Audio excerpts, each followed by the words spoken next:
풍요로운 예수님의 셈법이란 제목으로 말씀을 전하고자 합니다. 오병이어의 기적을 다룬 오늘의 말씀을 잘 보시면요, 정말 예수님 안에는 풍성함과 풍요함이 있구나라는 이 감동과 은혜를 받지요. 그런데 여러분, 이 장면을 생각해 보실 때마다 좀 이해가 안 되지 않으시는 부분이 있지 않았을까 생각이 됩니다. 어떤 부분이냐? 예수님과 12제자 그리고 남자 수만 5천 명이 되는 이 어마어마하게 큰 거대한 무리에서 나온 먹거리가 어떻게 고작 물고기 2마리, 떡 5개가 전부일까요?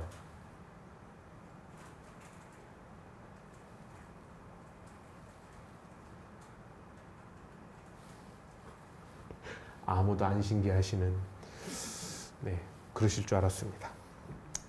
근데 정말 그거밖에 없다고 하면 5천 명의 사람이 도대체 무슨 생각으로 먹을 걸 하나도 준비 안 하고 그냥 무작정 왔을까요? 정말 대책 없는 사람들 아닙니까? 근데 제자들을 보십시오. 제자들은 더 대책이 없습니다.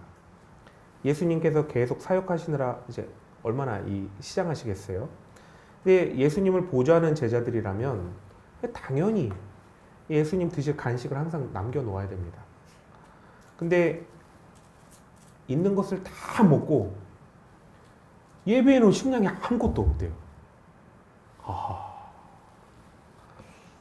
그런데 이걸 핑계를 대자면 제자들이야 예수님 사역 돕느라 정신없고 바빠서 부식 살 시간도 없었습니다. 이렇게 얘기를 할 수 있겠죠. 그런데 남자만 5천 명이 넘는 그 수많은 사람은 딴 거 하는 게 아니라 그냥 예수님 보려고 나온 것 아닙니까? 그냥. 근데 빵 하나 들고 나올 짬이 없었다.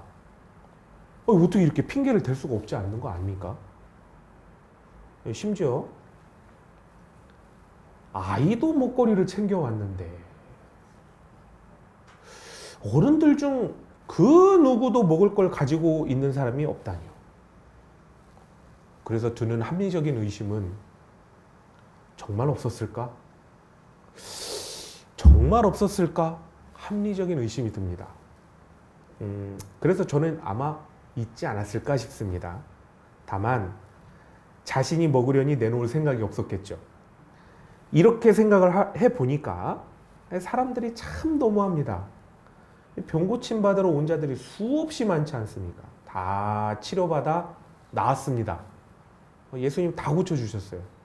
그럼 정말 거지라서 아무것도 없지 않은 이상 빵 한 조각이라도 답례로 드려야 되는 거 아닙니까?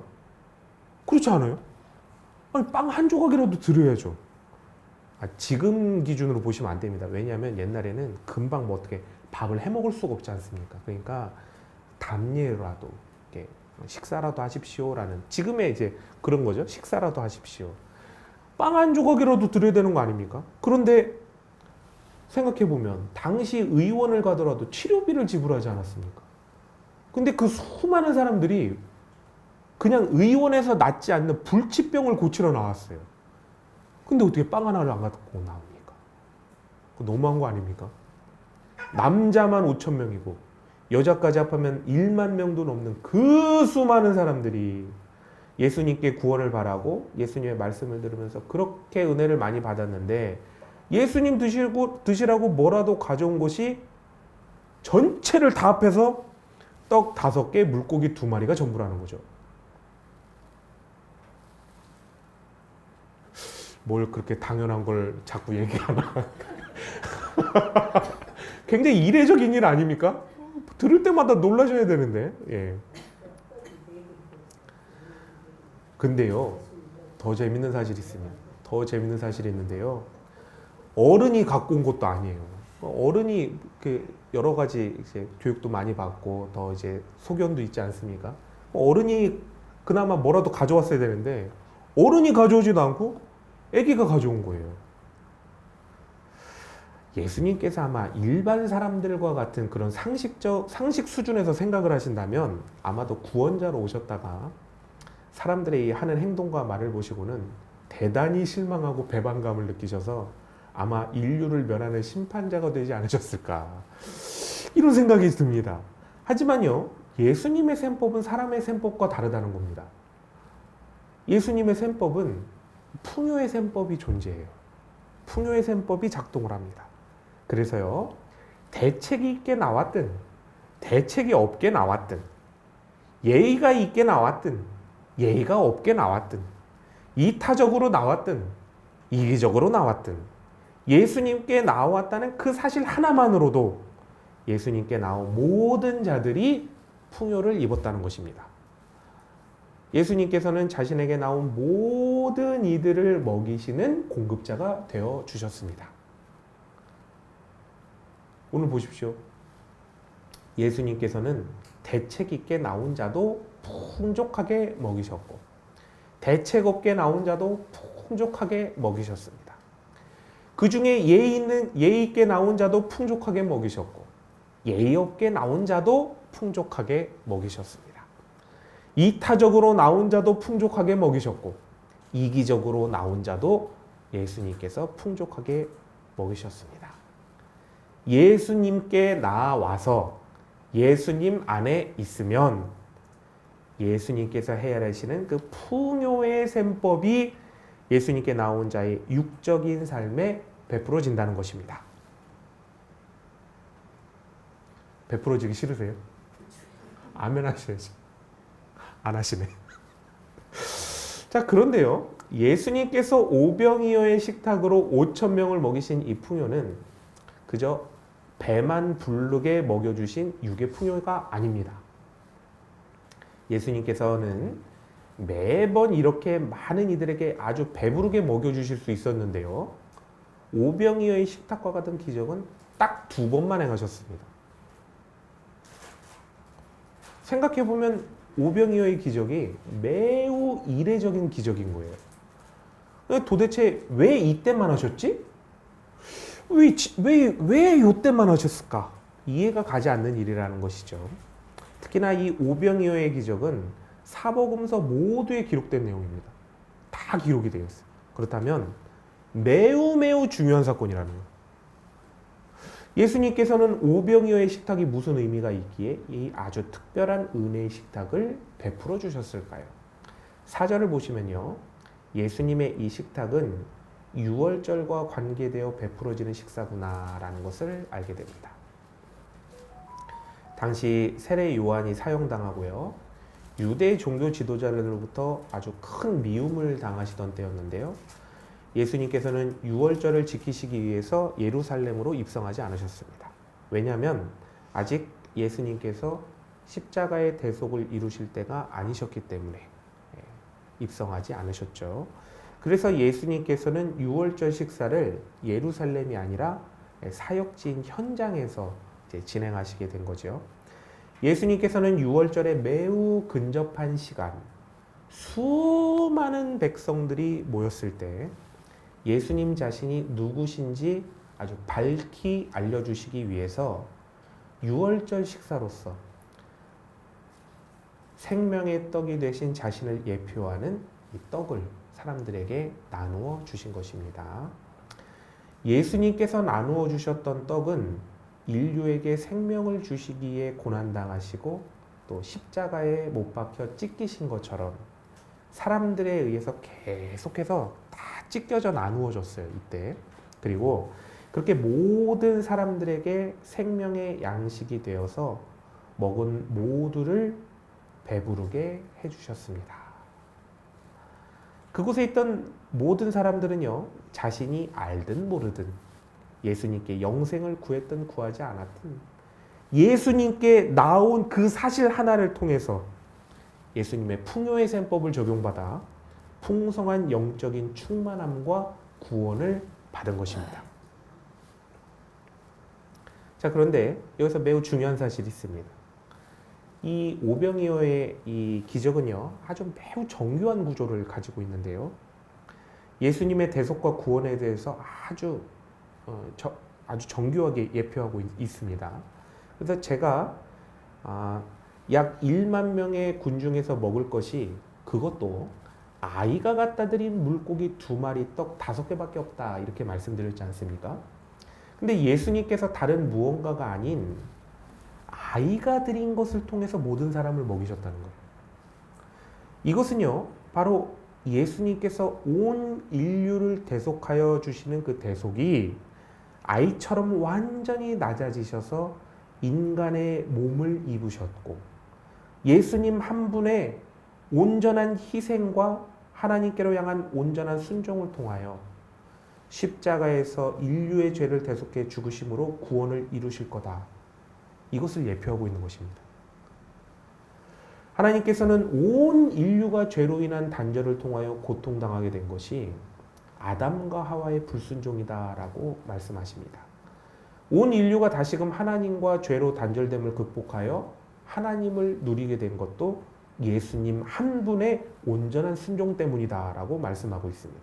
이것이 바로 로마서 5장 17절에서 19절까지 기록된 말씀인데요. 제가 봉독해드리면, 한 사람의 범죄로 말미암아 사망이 그 한 사람을 통하여 왕노릇 하였은즉 더욱 은혜와 의의 선물을 넘치게 받은 자들은 한 분 예수 그리스도를 통하여 생명 안에서 왕노릇 하리로다.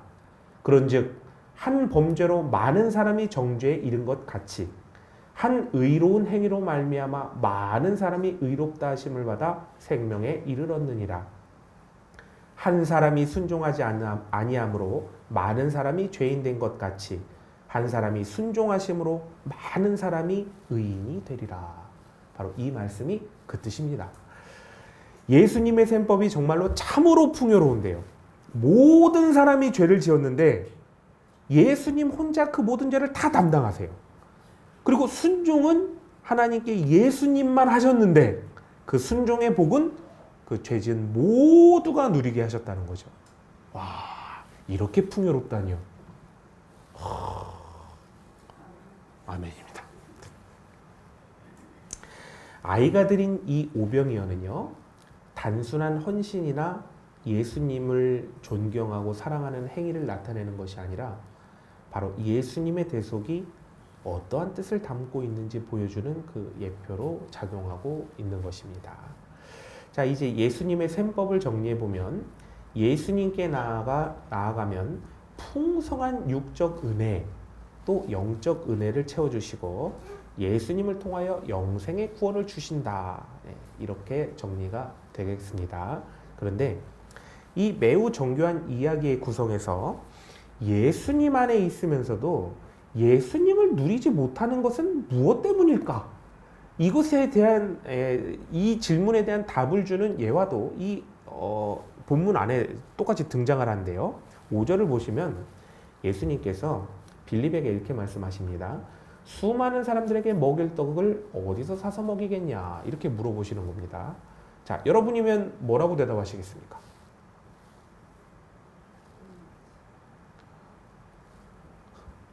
주방에다 말씀하세요. 이렇게. 주방에 말씀하시면 됩니다. 이에 빌립이요, 열심히 계산을 하는데요. 얼마나 계산을 열심히 했는지요?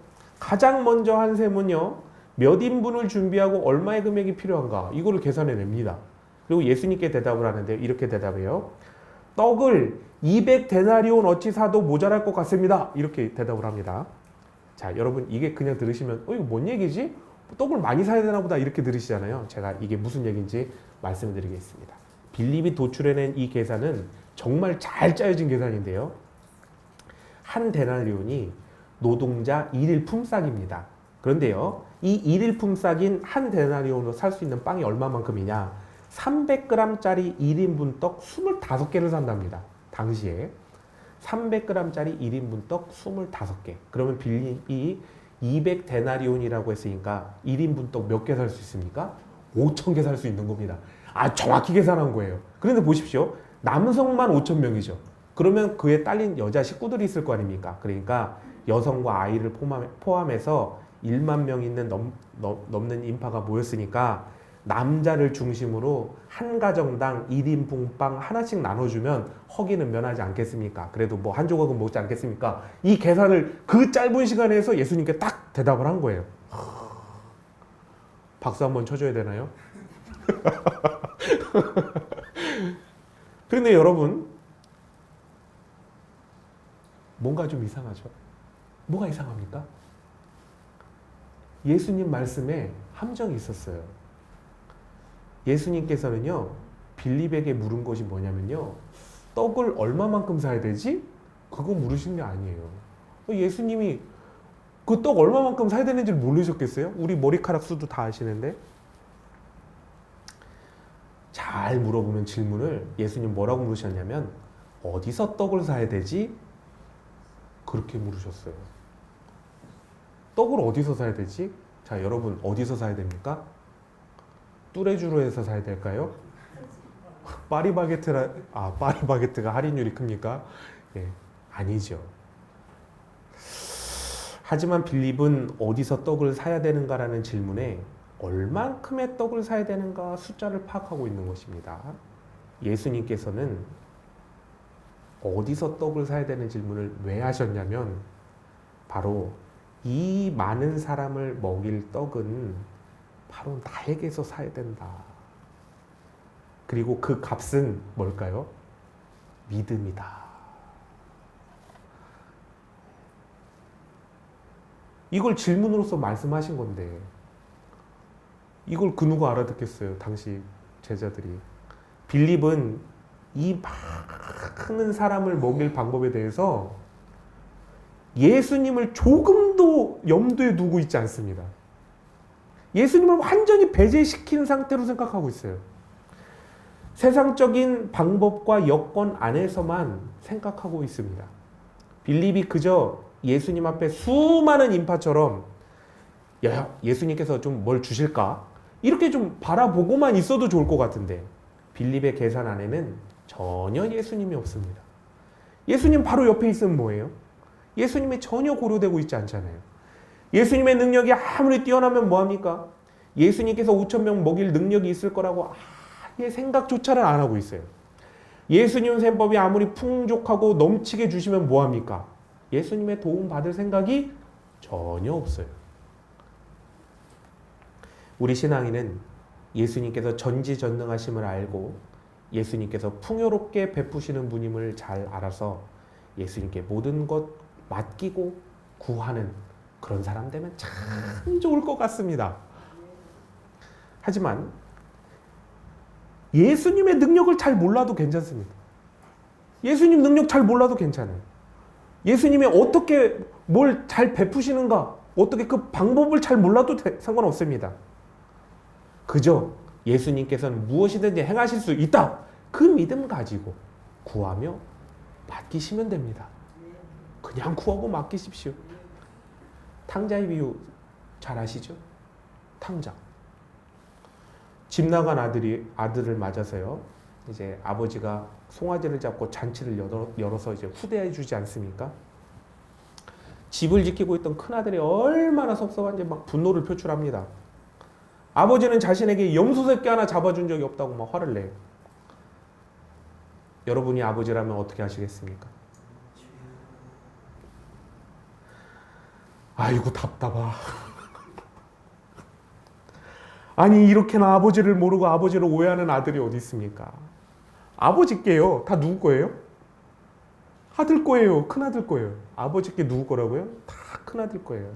거기다가요, 좀 이 큰 재산을 가진 부잣집 큰아들이라면 어떤 생각을 해야 되냐면요, 맏아들답게 아버지가 나를 왜 안 챙겨주시지? 이런 생각을 가진 게 아니라 다 아버지 거가 내 건데 황소를 잡든 암소를 잡든 좀 잡아서 큰 잔치를 열어서, 아버지 제가 오늘은 황소 잡았습니다, 가서 잔치하시죠.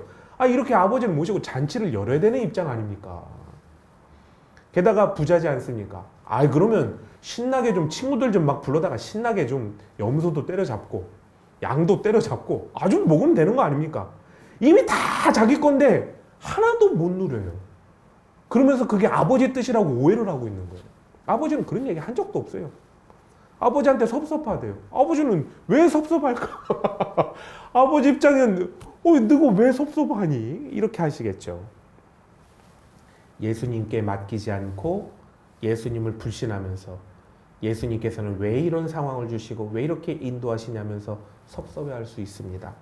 그런데요, 부뚜막에 소금집도 넣어야 짤 거 아닙니까? 다 줬는데도 누리지 못하면 얼마나 안타까운 일입니까? 주님 안에 맡기시고 구하시기 바랍니다. 예수님께서 베푸시는 그 풍요의 셈법을 통하여 복을 누리시면 좋겠습니다. 자, 그런데 만약 여러분이 예수님께서 베풀어 주시는 이 오병이어의 식탁에서 그 놀라운 기적의 식사를 했다고 한번 가정해 보시기 바랍니다. 자, 만약 여러분이라면 이 식사를 하셨을 때 어떤 마음과 어떤 생각을 가지셨겠습니까? 정말 배부르게 먹었습니다. 정말 감사합니다. 이분이야말로 정말 백성을 먹이시는 진정한 메시아이십니다 하고 이렇게 경배를 드렸겠지 않겠습니까? 이런 지극히 정상적인 반응을 보이셨겠죠. 그런데 어떤 사람들은 이렇게 생각하지 않습니다. 어떻게 생각하는지 아십니까? 물고기 2마리에 떡 5개인데 야, 이게 1만 인분이 되네. 대박 장사네. 이거 제대로 잡았네. 예수님의 풍요의 셈법을 은혜로 받지 않고요, 예수님을 이용하려는 자들이 있다는 것입니다. 옛날 전래동화에요, 제비다리를 고쳐준 흥부에게 이 제비가 복받는 박씨를 이렇게 물어다줘서 복을 받자, 이 놀부는요, 이 정상적인 생각을 하지 않아요. 은혜를 베풀면 은혜를 갚는구나 이렇게 생각하지 않고요, 제비 다리를 부러뜨리면 돈을 버는구나 이렇게 생각하는 사람이 있다니까요. 그래서 심술보 가진 놀부가 어떻게 합니까? 제비 다리를 부러뜨리지 않습니까? 요번에는 뭘 갖다 바치고 어떻게 뻥튀기를 해볼까, 이렇게 악한 마음을 갖는 사람들이 있다는 것입니다. 이렇게 선을 악으로 갚는 악한 의도를 갖는 자들은 아무리 예수님 옆에 있어도, 몸은 예수님 옆에 있을지 몰라도 예수님의 풍요 안에는 거할 수 없다는 것이죠. 15절을 보시면 예수님께서 하시는 그 반응에 대해서 어떻게 하셨는지가 기록되어 있는데요, 이렇게 예수님을 이용하려는 자들을 보내시고 혼자 산으로 떠나시는 것을 보게 됩니다. 자, 여러분, 여기서 큰 깨달음을 얻습니다. 정말 중요한 큰 깨달음을 얻게 되는데요, 사람들 눈에서 예수님이 떠나심으로 인하여 보이지 않게 되는 것 있죠. 이것은 단순하게 예수님께서 자리를 떠난 게 아니라는 것입니다. 바로 예수님께서 인간을 위해 베푸신 큰 풍요의 셈법입니다. 뭔 뜻이냐면요, 사람들은 신앙의 대상을 형상화시키려고 합니다. 왜냐하면 형상이 있으면 조정하고 타협하고 거래할 수 있기 때문에 그렇습니다. 만약 예수님께서 부활하신 다음에 하나님 보좌 우편으로 올라가지 않으셨다면 사람들은 어떻게 했을까요? 어떻게든 예수님을 자신의 뜻대로 조정하려고 무지하게 노력 많이 했을 것입니다. 그리고 예수님께서는 이런 자들이 올바른 신앙을 갖도록 그 자리를 매번 피하셨겠죠. 하지만 매우 역설적이게도 예수님께서는 무소부재, 어디에나 계시지만 눈에 보이지 않으시니까 어떻게 되냐면 인간은 예수님을 자신의 뜻대로 이용하거나 조정할 수가 없게 되는 것입니다. 하지만 예수님께서는 반대로 어떻게 하실 수 있죠? 보이지 않았지만 어디에나 계시니 바로 모든 인간에게 온전히 자신의 뜻대로 함께 해주실 수 있는 것입니다. 예수님의 뜻대로 함께 해주실 수 있는 것이죠. 요한복음 20장 29절을 보십시오. 예수님께서 이르시되 너는 나를 본 고로 믿느냐? 보지 못하는 고로 믿는 자들은 복되도다 하시니라 라고 말씀하십니다. 말씀처럼 예수님께서는 보이지 않으심으로 인하여 풍성함으로 인도하시는 바로 예수님을 따라가게 되는 것이죠. 예수님께서는 어디에나 계시지만 보이지 않으신다는 이 사실은 예수님께서는 공간, 시간, 환경, 이 모든 제약을 다 깨트리시고 존재하시고 온전히 통치하신다는 것입니다.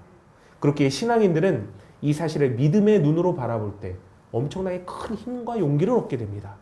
따라서 신앙인은요, 세상 그 어디에서라도, 그 언제라도, 세상의 그 어떤 환경과 여건 가운데서도 나의 욕심과 생각, 나의 불안과 염려까지도 믿음으로 맡겨드릴 수 있고, 그렇게 예수님의 뜻에 순종하여 나아가면 예수님의 풍요의 셈법을 통하여 풍성한 은혜와 복을 공급받아 누릴 수 있다는 것입니다.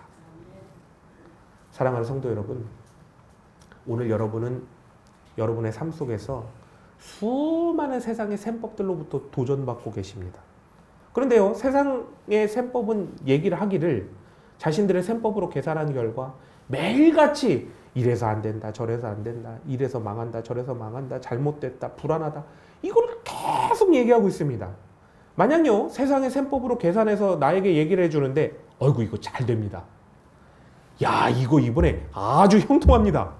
아이고, 이거 이번에 그냥 끝내줍니다. 이거 다시 없는 기회입니다. 라고 말한다면, 그것은 대부분 거의 다 나를 축복해 주는 것이 아니라 대부분 사기를 치려고 하는 그런 말이지요. 세상의 셈법은 이렇게 부정적이고 안 된다라고 말하는 게 정상입니다. 왜냐면요, 잘 생각해 보십시오. 모두가 가지려고 하지 이유 없이 주려고 하는 사람은 아무도 없기 때문에 그렇습니다. 하지만 우리 모두는 신앙인이죠. 세상을 가지려고 살아가는 것이 목표가 아닌 사람들입니다. 우리 신앙인들은 천국을 향해 나아가는 사람들이죠. 하나님의 뜻을 이 땅 가운데 이루어드리기 위하여 달려나가는 그런 사람들 아닙니까? 세상의 셈법 아래 놓이지 마시기 바랍니다. 세상의 셈법이 아무리 이렇다 얘기하더라도 그것 새겨 듣지 마십시오. 예수님의 풍요의 셈법 안으로 들어오시기 바랍니다. 그럼 예수님께서 이미 풍성케 하셨고 이미 놀라운 역사를 예정해 놓으신 대로 그 풍성한 영과 육의 복을 받아 누리게 해주실 것입니다. 이때는 아멘을 하셔야 됩니다. 세상 사람들은요, 불신앙을 가진 그 자신의 입장으로 어떻게 보이지 않는 예수님을 믿냐고 예수님을 막 부정해요. 그런데 잘 생각해 보면 당연히 예수님을 부정하고 예수님을 아예 그 계산 자체에서 제외하고 얘기하는 사람들이니 당연히 그렇게 얘기하는 게 맞죠. 그런데 우리 신앙인은 어떤 사람들입니까? 예수님이 있음을 우리는 놓고 모든 걸 생각하는 사람들 아닙니까? 그러니 신앙인들 눈에 예수님께서 보이지 않으신다는 사실은 바로 본인의 모습을 드러내지 않으시고 형상화하지 않으셔도 모든 곳에 계시고 본인께서 모든 것을 온전히 통치하시고 본인의 뜻을 완벽하게 이루실 수 있다는 이 하나님의 전능하심을 선포하시는 강력한 일입니다. 이 놀랍고 크신 예수님께 모든 것 다 내어 맡기시기 바랍니다. 얼마나 예수님께서 자신이 있으시면 눈에 보이지 않겠습니까? 보이지 않으셔도 다 본인의 뜻대로 하시는 거예요. 그러니 얼마나 대단하신 신입니까? 믿어드리는 게 아니라 그냥 이 무소부재하시고 전지전능하신 우주의 통치자를 그냥 받아들이시기 바랍니다. 그럼 우리의 삶에 예수님의 이 풍요가 흘러 넘치게 됩니다. 예수님 안에 거하심으로 인하여 이 놀랍고 풍요로운 예수님의 은혜가 삶 속에 가득 흘러 넘치시길 예수님의 이름으로 축원합니다.